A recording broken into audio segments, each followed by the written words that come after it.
sudah WA saya ya? Iya betul Ibu, kemarin saya udah buat janjian juga. Dan maaf mungkin terlambat sedikit karena tadi juga terkendala ya, karena nggak bisa naik tangga, jadi naik lift terus juga karena sakit Ibu. Kenapa? Kalau boleh tahu? Karena kemarin habis cedera, kemarin habis tanding. Oh gitu. Tanding apa? Tanding basket. Itu tanding basket. Oke. Ini kakinya mau diselonjorin dulu atau gimana nih biar duduknya lebih nyaman? Mungkin ya aman aja sih Kak. Aman aja, nggak aman. kepahat kayak gitu, aman. Agak ngilu gimana ya jadinya? Betul sekali emang betul. Tapi saya sudah sangat ingin mengikuti sesi ini lah gitu. Jadi ya mau sakit mau gimana pun tetap saya usahakan sih Kak. Oh, untuk AC-nya terus ruangannya udah nyaman mungkin? Kebetulan karena tadi nggak jadi naik tangga ya, mungkin kayak nggak terlalu masuk-masuk dan ini yang pasti buat Oke. sebelumnya dan Oke, kalau boleh tahu boleh kenalan dulu nih biar kita sama-sama saling kenal makin akrab gitu. boleh banget dong. Jadi sebelumnya perkenalkan nama saya Penny Syariana Muhammad. Saya merupakan mahasiswa aktif semester 5 ya di Universitas Muhammadiyah Purwokerto di Fakultas Hukum. Oh gitu. Kalau boleh tahu tadi kesini sama siapa nih? Ya, boleh. Kebetulan sendirian aja sih Kak. Tadi naik motor ya. Namanya bagus banget deh, ponik gitu, lucu. Terima kasih. Cuma emang diambilnya mungkin nama sepeda kayak gitu Oh, ya. gitu. Iya. Karena kan manggil saya sepeda kayak gitu. Oh gitu. Iya. Nama guyon nih gitu, nama bercandaan. Tapi kalau dari orang tua ada artinya nggak? Kebetulan sudah bertanya tapi nggak tahu juga Kak. Iya. Tapi ini unik banget. Saya Iya. baru pertama kali dapat klien namanya ponik nih. Iya. Oke, tadi kan katanya mahasiswa semester 5 hukum dan Iya, polisi benar, juga Kak. berarti. Kalau boleh tahu nih ya Mbak Ponik, kenapa sih milih hukum? Sebenarnya itu udah niat dari SMA sih, karena kebetulan aktif di organisasi dan juga sangat berminat lah ke isu-isu politik seperti itu. Jadi emang disarankan dari orang tua juga mengambil hukum ya gitu. Ya. Terus selain kuliah nih ya, berarti udah lagi sibuk-sibuknya. Kegiatannya apa lagi nih? Kebetulan untuk aktivitas di kampus ya selain organisasi juga ikut ngeband sih Kak. Oh gitu. Ya. Wah, keren banget. Kalau di band, kamu posisinya jadi apa? Kebetulan jadi vokalis di band. Iya, benar sekali. Selain jadi vokalis, Instrumen yang aku kuasain sih kebetulan ada drum sama gitaris, keyboard bisa juga. Tapi kebanyakan memang di posisi vokalis sih, gitu. Karena kebanyakan yang posisi-posisi gitu kan cowok ya. Jadi bandnya ya rata-rata instrumen alatnya sama cowok gitu. Aku yang menjadi vokalisnya, gitu sih. tapi udah berapa lama ngeband? Kebetulan berarti sekitar 2 tahun kali ya. Enggak, SMA udah pernah ngeband, cuma sempat berhenti, lalu pas kuliah lanjut lagi gitu. Lumayan lama sih. Keren banget. Thank you. Keren banget deh. Oke, tadi kan kuliahnya di UMP ya? Iya. Kalau boleh tahu lagi nih, Mbak Poni orang mana? Kebetulan aku orang Jakarta sih Kak. Hmm. Ya, di sini merantau. Oh, merantau. Ya. Kok jauh banget dari Jakarta ke UMP? Karena di sini juga ada keluarga sih di yang emang rada jauh juga dari UMP, tapi katanya suruh sekolah di Jawa gitu. Oh gitu. Tapi di UMP ini ada keluarga juga? Di UMP ada keluarga juga, tapi nggak terlalu dekat gitu. Jadi di sini ngekos sih. Oh, kos. Oke. Kalau tadi kan kegiatannya selain kuliah ngeband juga kan? Kalau di kos biasanya ngapain? Kebetulan biasanya karena vokal juga ya, ngulik lagu kayak gitu, terus juga main game, terus karena saya juga seorang mahasiswa ya, mungkin ngerjain tugas kayak gitu sih, walaupun ngerjain tugas kadang-kadang di luar juga, tapi ya di kosnya buat santai lah kayak gitu, udah tidur, dengerin musik, nonton film kayak gitu. Oke, tadi Poni kan bilang kalau misalkan udah semester 5. Mm-mm. Kalau boleh tahu umurnya berapa? Kebetulan usia aku 20 tahun sih kan. Oh, 20 tahun. Kelahiran 2005. Berarti mahasiswa semester 2005 ya? Rata-rata sebenarnya 2004-an sih justru ya, karena setelah ngobrol-ngobrol sama teman-teman aku kayak gitu, ternyata anggap aku tuh bontot. Karena beneran aku paling Oke, jadi kita akan masuk ke sesi selanjutnya ya Mbak Koni. Jadi saya mau mastiin kalau misalkan ruangan ini udah nyaman buat Mbak Koni. sudah nyaman sih Ya, ini udah ya. ya. Oke, jadi sebelum kita mulai ke sesi selanjutnya, ada baiknya kalau misalkan kita berdoa dulu ya. Boleh. Oke, berdoa dimulai.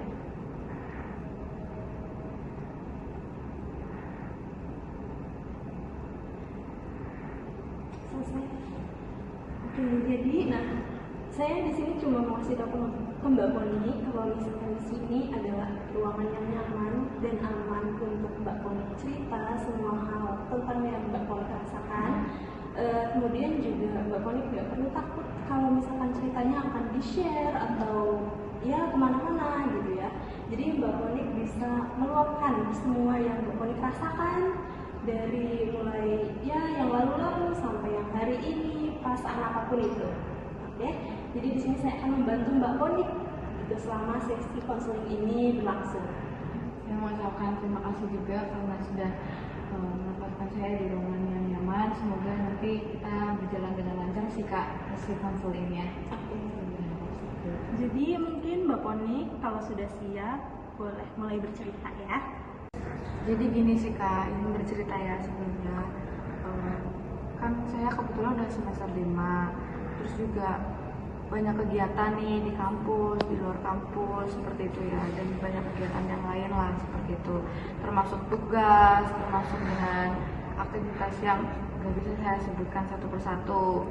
Nah, saya tuh ngerasa capek banget kayak gitu, karena banyak tekanan dari sana, dari sini, dan ternyata makin kesini saya makin menyadari kalau misal yang bikin saya capek itu keluar kos gitu, bisa berangkat pagi terus pulangnya pagi lagi seperti itu. Jadi aku ngerasa kurang untuk beristirahat kayak gitu sih, dan saya ngerasa apa sih yang harus aku kejar, mana sih yang harus aku pegang dulu kayak gitu Kak.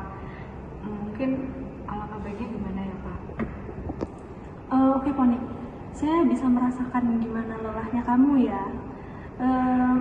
Kalau boleh tahu, kamu kenapa sih melakukan hal itu? Sebenarnya hal yang bikin aku ngelakuin itu adalah aku ngerasa kesepian sih Kak. Kayak entah kenapa aku pengen keluar kamar, pengen keluar kos tiap harinya seperti itu. Aku pengen merasa nge-recharge energiku itu sama teman-teman aku di luar. Even itu aku udah ngerasa capek banget kalau misal ada teman yang ngajakin, aku pasti yaudah ayo aku ikut kayak gitu Kak. Terus kalau misalkan aku sendirian di kos, walaupun mungkin ada teman kayak gitu, aku tetap ngerasa kesepian. Jadi tiap hari pasti ada aja yang ada keinginan aku buat keluar kayak gitu. Karena kalau misal di kos sendirian aku merasa hampa, sepi, dan kosong. Oke. Kalau saya boleh tahu ya Pon, gimana sih kondisi di rumah kamu? Jadi kebetulan aku short story-nya ditinggal orang tua aku dari kecil Kak. Kebetulan dari usia bayi mungkin ya. Dan saya hidup sama mbah di sini. Dan setelah saya kuliah dan ngekos gitu, saya hidup sendiri di sini ya. Terus juga setelah hidup sendiri saya nggak ngerasa dikekang, dan kebetulan waktu saya masih hidup bersama mbak saya termasuk yang di strict parent seperti itu. Jadi waktu saya udah mulai ngekos, udah mulai ngerasa dibebasin kayak gitu, saya udah mencari kebebasan lah seperti itu di sini. Oke. Jadi kalau boleh saya simpulkan sementaranya, Mbak Poni, kamu itu mencoba untuk melawan rasa kesepian kamu itu dengan bertemu banyak orang ya berarti, dan melakukan aktivitas di luar rumah. Iya betul sih kak, kayak gitu. Makanya aku jadi sering banget nih keluar, ketemu sama orang, nongkrong, ikut kegiatan, kepanitiaan bahkan. Karena kalau misal aku diam sendiri kayak gitu tuh rasanya makin sepi. Terus juga pikiran aku jadi malah lari kemana-mana gitu sih kak. Oke, jadi kesepian itu tuh seperti memunculkan rasa nggak nyaman ya, dan kamu mencoba untuk menutupinya dengan aktivitas sosial, begitu? Iya sih kak, kayak gitu. Padahal aku udah ngerasa capek banget ya gitu. Tapi kalau misal aku nolak ajakan dari teman aku, tiap malamnya, tiap harinya, atau nggak ikut kegiatan, ikut kepanitiaan, kayak gitu, aku takut rasa sepi itu malah muncul lagi sih kak. Kalau misal jadwal aku penuh, aku merasa lebih hidup, malah kayak lebih bersemangat. Oke, ayo kayak gitu. Tapi kalau misal nggak ada kegiatan, rasanya itu malah murung, gelisah, kayak aduh capek malah kayak gitu. Jadi kayak balik lagi ke masa kecil gitu. Balik ke masa kecil ya? Boleh diceritain nggak apa sih yang kamu maksud dengan balik ke masa kecil itu? Karena dulu aku memang tinggal sama nenek ya kak, terus kayak ya nenek-nenek kayak gitu kan mungkin banyak sekali batasan ya gitu, aturan ya. Aku nggak bisa cerita apa-apa nih, nggak bisa sebebas itu buat ngeluapin apa yang aku rasain ya gitu. Jadi kalau misal aku ngerasa sendirian banget nih ya gitu, bahkan kalau misal aku ada salah sedikit ya gitu, aku ngerasa nggak dihargain ya gitu sih kak. Oke, tadi waktu kamu cerita nih ya, kakak lihat tangan kamu kok kayak menggenggam gitu ya. Apa kamu merasakan ada sesuatu di tubuh kamu ketika kamu menceritakan masa itu? Maaf ya kak, mungkin aku merasa sesek aja kayak gitu karena mungkin cukup menyakitkan ya mengingat masa lalu. Maaf ya kak. Oh, nggak apa-apa. Itu suatu reaksi yang wajar banget karena pengalaman lama itu kan masih tersimpan ya di tubuh kamu. Jadi mari kita beri ruang sebentar dan tarik napas perlahan, oke?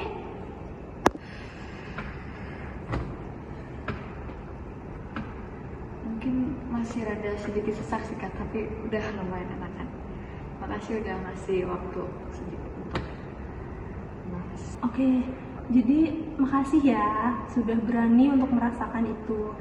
Sekarang kakak ingin tanya nih, organisasi atau kepanitiaan apa aja sih yang udah kamu ikutin, dan ketika kamu ikut banyak organisasi dan agenda itu apa sih yang Ponik rasakan? Jadi untuk kebetulan ya short story-nya dari awal semester aku itu gabung di salah satu UKM yang ada di UMP ini, itu di bidang seni gitu kan. Jadi aku ikut dalam sebuah band juga ya yang tadi saya awal ceritain, dan kebetulan di band itu memang banyak sekali dan padat jadwal manggungnya pada setiap minggunya, bahkan setiap bulannya itu padat, dan juga ada sesi latihannya juga gitu, terhitung sangat ya sibuk kayak gitu. Setelah itu aku juga ikut di BEM ya, kalau kakak tahu itu BEM di fakultas juga. Terus juga aku kurang lebih udah ngikutin sekitar 15 sampai 17 kepanitiaan sampai semester 5 ini kayak gitu. Oke, nah ketika kamu ikut banyak organisasi dan agenda itu, apa sih yang kamu rasakan, Ponik? Jadi ya jujur aku ngerasa kayak dihargain aja sih kak, kayak ngerasa orang-orang tuh care sama aku gitu kan, diperhatiin kayak gitu. Mungkin ada beberapa yang nyari aku kayak gitu, jadi ngerasa yang oke, aku dihargain lah kayak gitu kan, misalnya sama teman-teman aku di organisasi lain gitu. Walaupun tadi yang aku bilang capek kayak gitu, tapi aku ngerasa senang sih kak, karena ternyata aku nggak sendirian di sini, aku masih banyak teman. Bahkan di UMP kan ada sekitar 11 fakultas, dan kebetulan aku hampir semuanya ada kenalan di UMP ini. Oke, jadi aktivitas itu memberikan reward ya, atau apa ya, rasa dihargai gitu, merasa dibutuhkan, kamu juga apa ya, merasa dicari gitu. Kemudian juga reward itu kan membuat kamu terus mengulang perilaku kamu itu kan, yang pingin kayak setiap kesepian sedikit langsung aduh gimana nih, kayaknya aku harus kumpul sama teman-temanku gitu, kayaknya aku harus memperbanyak aktivitas, padahal badan kamu sendiri udah ngasih sinyal nih bahwa aku capek gitu kan. Ya kayak gitu ya kak, ya pokoknya kalau misal aku nolak ajakan dari teman-teman aku kayak gitu, aku takut mereka lupa lah kayak gitu sama aku, atau mungkin ngejauhin aku atau nggak nganggap aku lagi, dan aku sangat menghindari hal itu terjadi ke aku sih, karena kalau misal nggak sama mereka mungkin aku sama siapa lagi gitu kan. Oke. Nah, kalau misalkan kamu ngebayangin harus menolak ajakan teman-teman kamu itu, apa sih yang kamu rasain sekarang gitu ketika kamu itu harus nolak ajakan teman-teman kamu? Sebenarnya mungkin perasaannya lebih ke cemas gitu ya kak, kayak nanti aku dianggap gak peduli kayak gitu, atau yang lain-lain, nanti aku kayak ditinggal kayak gitu. Mungkin hal itu bisa terjadi sih kak. Oke, baik Ponik. Terima kasih ya. Sejauh ini kamu sudah mau terbuka dan meluapkan semuanya. Kita beralih ya. Jadi di depan kamu ada 2 kursi. Bisa dilihat 2 kursi?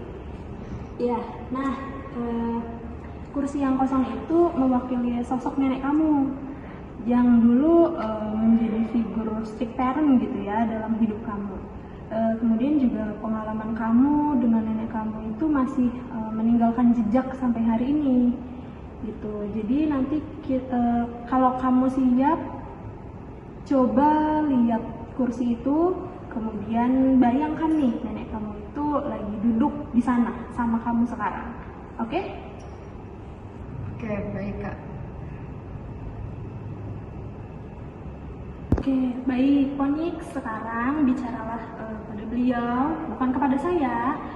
Katakan apapun yang selama ini kamu pendam, yang gak pernah nih bisa kamu ucapkan waktu kamu kecil dulu. Apabila sudah siap, silakan mungkin kamu bisa bergeser ke kursi sebelahnya. Kamu bisa mulai ya. Sekarang kak. Iya, sekarang.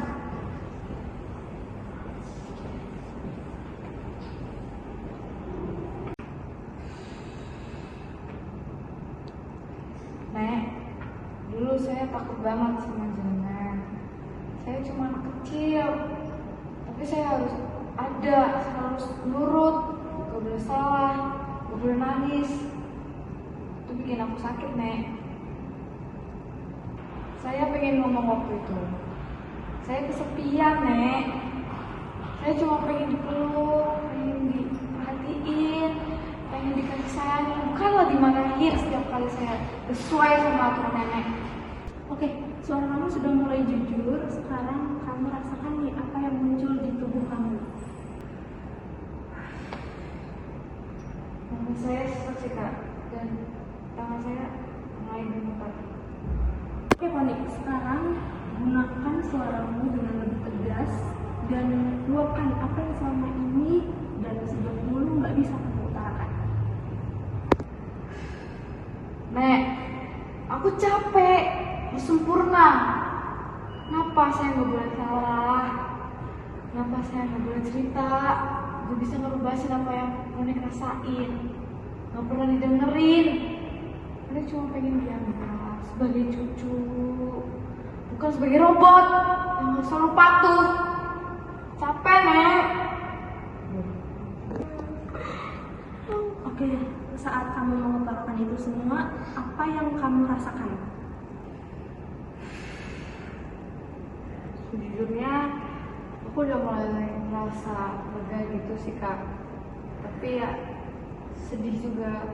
Saya baru sadar selama ini ternyata saya dikubur sama masa lalu yang sepi karena parents seperti itu juga. Saya nggak pernah merasa aman dan nyaman ternyata di rumah. Jadi saya udah mulai merasa apa sih yang terjadi pada diri saya. Gitu. Oke, baik Ponik. Sekarang tarik nafasmu perlahan. Kemudian setelah itu kamu lihat lagi kursi tempat nenek kamu berada. Dan apa sih yang kamu rasakan setelah kamu melakukan semuanya? Mungkin aku udah gak takut dulu sih kak. Mungkin udah mulai mengerti dan sekarang udah bebas juga. Kayak ada beban besar yang akhirnya aku berani hadapin dan gak aku hindarin lagi. I'm fine. Oke Poni, kamu sudah hebat untuk melalui sesi kursi kosong kali ini. Sekarang lupakan sesi kursi kosong yang tadi, kembali lagi ke dirimu. Sekarang kamu boleh bergeser ke kursi yang sebelah. Kita lanjut ke pendekatan perilaku yang selanjutnya ya. Yang baik Kak, terima kasih banyak ya. Mungkin abis dari kursi kosong tersebut, sesi kursi kosong yang bikin saya ngeluarin apa sebenarnya keresahan saya, ketakutan saya bahkan sekalipun, sekarang udah mulai plong nih. Karena saya sebenarnya jadi nenek juga ada benar juga, karena aku juga cewek ya Kak. Jadi ada begitu batasan-batasan yang harusnya aku ikuti gitu. Tapi ya saya sendiri bukan yang merasa pengen bebas terlalu jauh atau gimana gitu. Dan mungkin rasa kesepian itu sebenarnya diobatinnya bisa dengan cara yang lebih baik gitu Kak. Mungkin saya udah mulai mengerti. Terima kasih banyak atas bantuannya.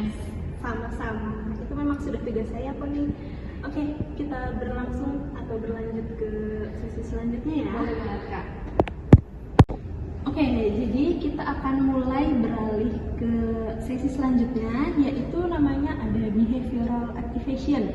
Jadi saya ingin kamu Poni untuk membuat jadwal yang lebih seimbang nih. Jadi waktu kegiatan sosial, kemudian waktu istirahat, terus juga waktu hening gitu ya, dan waktu pulih itu tuh kamu jadwalkan gitu, oke?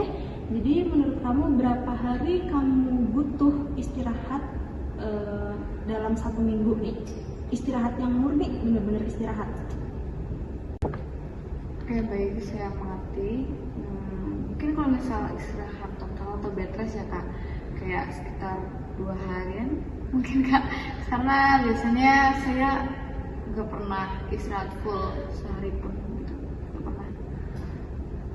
Oke, jadi ini saya punya kertas ya, dan buat kalian kita set 2 hari itu sebagai hari tanpa aktivitas sosial. Misalnya Rabu dan Minggu nih untuk hari biasa, kemudian kamu boleh nih bersosialisasi maksimal 90 menit deh. Dan setelah itu pulang untuk memberi ruang pada tubuh kamu. Itu gimana? Bisa? Oke, connect ini ya. Kamu bisa isi di sini. Baik Kak, terima kasih. Saya coba nulis dulu. Oke, kita juga akan melatih kamu untuk berdiam nih, menyadari diri tanpa handphone, tanpa teman selama 5 jam sehari deh. Gimana? Berani? Oh gitu ya Bu, kalau misal 5 jam ya bisa sih, insya Allah bisa Bu. Oke, bagus. Jika kamu berhasil nih ya untuk memberi diri kamu reward kecil, boleh nih makan makanan favorit kamu, atau misalkan mandi air hangat gitu, atau misalkan kamu nonton film pendek nih kesukaan kamu. Kira-kira apa nih film pendek, atau misalkan kamu dengar musik gitu, atau apa? Bebas, terserah kamu. Reward ya Bu, sebenarnya banyak ya kalau misal abis ngelakuin kegiatan apa kayak gitu, terus pengen ini, pengen itu, buat reward banyak. Dan mungkin ya setelah tadi tugasnya udah selesai buat sesi konselingnya, mungkin ada beberapa reward yang akan saya beli untuk lebih bersemangat lagi ke depannya gitu sih Kak. Oke, sekarang kita buat self monitoring kolomnya ya. Terdiri dari jam rawan kegiatan kamu nih, terus emosi yang muncul, kemudian juga respon kamu, kemudian juga konsekuensinya. Kamu isi setiap hari selama 1 minggu. Gimana? Bisa? Baik Kak, saya mengerti. Nanti saya catat ya. Oke, sekarang saya ingin sejenak nih kembali ke tubuh kamu. Coba kamu rasakan kaki kamu, rasakan juga helaan nafas kamu gitu. Terus juga rasakan perut kamu nih, apa yang kamu rasakan setelah tadi meluapkan emosi, meluapkan amarah, unek-unek yang kamu udah udah bisa keluarkan yang selama bertahun-tahun ini kamu pendam sendiri gitu. Rasanya jadi lebih terhubung sih Kak, kayak lebih berada di sini gitu, nggak terlalu gelisah dan sangat-sangat nyaman. Oke, nah itu tanda bahwa kamu itu berada di momen here in now namanya. Jadi kamu itu nggak lari nih dari rasa sepi kamu, tapi kamu mengizinkan rasa sepi kamu itu untuk tetap ada gitu. Oh gitu ya Kak. Ya saya juga jadi makin sadar ya kalau misalkan selama ini ternyata saya terlalu memaksakan diri saya sih untuk melakukan hal-hal yang mungkin sebenarnya gak jelas, gak perlu dilakuin, tapi tetap saya ikuti dan jalani juga gitu. Dan itu mungkin berlebihan sih yang bikin diri saya capek, diri saya lelah, dan ya bergantung sama orang jadinya. Oke, nah hebat banget deh Poni, kamu hebat banget hari ini.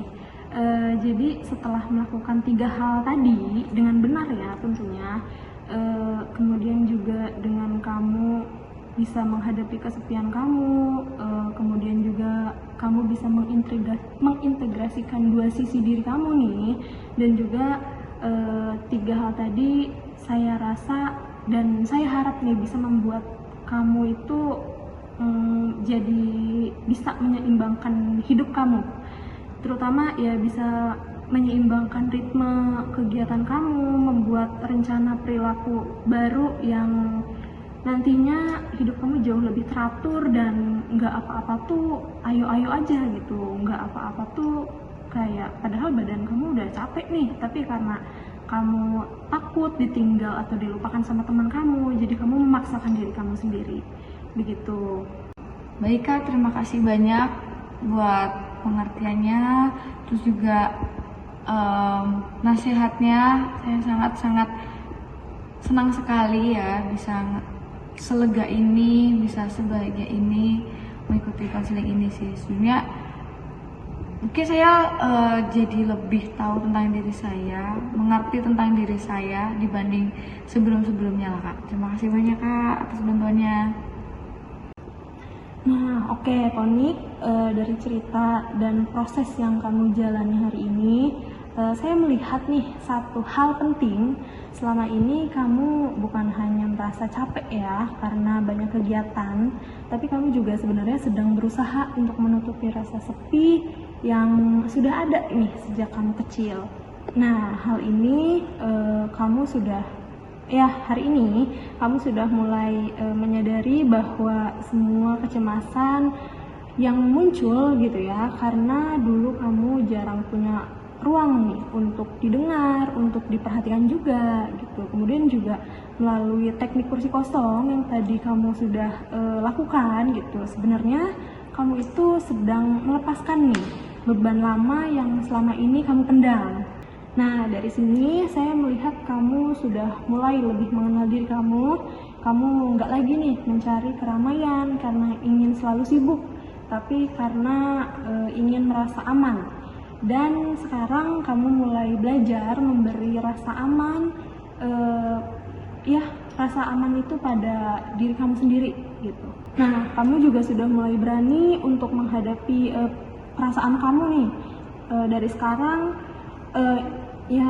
kamu udah mengambil langkah baru ya untuk lebih mengenal diri kamu, memberi ruang untuk diri kamu istirahat juga, dan juga menjalani hidup dengan lebih seimbang tentunya gitu. Jadi itu perubahan besar ya yang sangat berarti untuk kamu, Poni. Baik, makasih banyak ya Kak. Mungkin tadi maaf sudah bercerita terlalu banyak atau bagaimana, dan sudah terima kasih mendengarkan cerita dari saya. Saya jadi merasa lebih lega, lebih plong rasanya, sudah mengungkapkan semua kegelisahan hati, keresahan hati, ketakutan, dan sekarang saya lebih tenang banget rasanya. Saya mulai mengerti juga, pikiran saya juga jadi makin terbuka mendengar tadi kakak memberikan nasihat beberapa juga. Terima kasih juga untuk telah memberikan ruang yang sangat nyaman bagi saya, dan itu sangat berharga banget bagi saya. Makasih banyak ya Bu, mungkin beban saya jadi berkurang sekarang. Terima kasih. Oke, alhamdulillah banget ya. Kalau begitu saya juga senang banget nih dengarnya. Saya juga ya berterima kasih dengan kesediaan Ponik gitu yang ingin membuka gitu ya cerita-cerita yang kamu rasakan gitu. Saya juga ya berterima kasih juga karena Ponik itu sudah mau terbuka sama saya. Kalau begitu saya rasa sesi konseling pada kali ini saya rasa cukup ya. Kemudian juga Ponik sudah mengalami satu hal menurut saya, dan itu adalah sebuah progres yang baik gitu. Jadi Ponik mungkin setelah sesi kali ini Ponik bisa datang lagi ke saya. Saya juga akan dengan senang hati menerima kedatangan Ponik gitu. Jadi nanti kita sama-sama lihat progresnya ya. Baik Kak, terima kasih banyak. Sekali lagi saya ucapkan, mungkin karena sesi konselingnya sudah ditutup, dan juga mungkin besok akan bertemu kembali sesuai jadwal. Mungkin saya akan datang lagi di ruangan ini, bertemu dengan kakak lagi juga. Sekarang saya izin pamit ya Kak, karena masih ada keperluan yang lain. Pokoknya hari ini aku happy banget Kak, terima kasih banyak. Oke Ponik, sama-sama banget ya. Terima kasih juga sudah ya hadir di sesi konseling kali ini. Kembali saya tegaskan juga kalau misalkan kamu nggak usah takut nih kalau misalkan sendirian atau apapun, kamu bisa cerita lagi, kita lihat sama-sama progres kamu ke depannya gimana. Tentunya kita ketemu lagi di minggu depan. Kamu juga hati-hati di jalan ya, itu kakinya awas nanti makin parah. Aduh, kan kalau makin parah nanti kita susah ya. Tapi saya doain semoga kamu sehat selalu, kakinya cepat sembuh juga gitu. Kamu juga semoga bisa berprogres ya ke arah yang jauh lebih baik. Tapi jujur kamu hari ini sudah melalui proses yang sangat luar biasa sekali Ponik. Itu sesuatu hal yang hebat sekali, saya apresiasi. Saya pamit dulu ya Kak, saya kan sudah ditunggu sama teman saya. Oh gitu. Terima kasih banyak Kak. Ini Iya ya. insya Allah kakinya kenapa-napa kok. Ini juga mau periksa juga ke dokter yang lain, karena mungkin perlu tindakan. Iya, soalnya aduh, saya juga ini banget ya. Iya, mungkin. Oke.